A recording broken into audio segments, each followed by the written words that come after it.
Тынчасен Мисиз Аланла. В этом видео я хочу затронуть такую тему, которая имеет отношение к прошлой. Лучше быть полезным на расстоянии, чем бесполезным на своей родине. Российские оккупанты создали экономический вакуум на земле нашего народа. Они создали невыносимые, невозможные условия.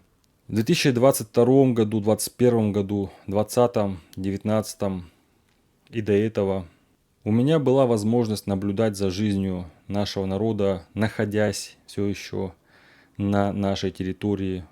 В 2022 году у меня была возможность посетить нашу территорию. Все, что я увидел, на самом деле меня просто шокировало.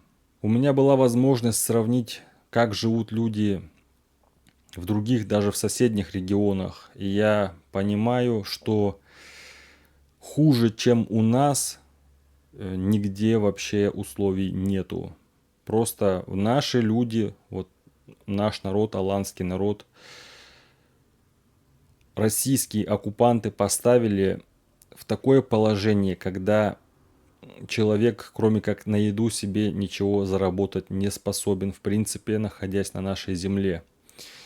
Если ты хочешь что-то заработать, ты вынужден либо на вахту идти, либо в ментуру, либо в российские оккупационные войска вступать.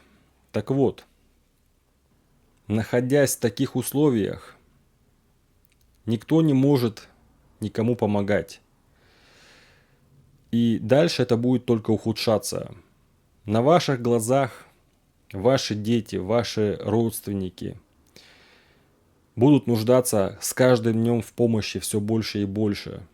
А вы, находясь рядом, наблюдая за всем этим, буквально ничего не сможете сделать.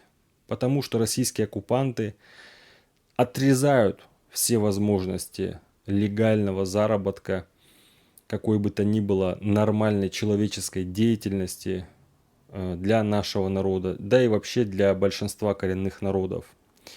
Вы же видите, что главная повестка сегодня в России – это русский шовинизм. Поэтому не стройте иллюзий. Лучше мигрируйте, честно. Эсен Күрешейк Аланла.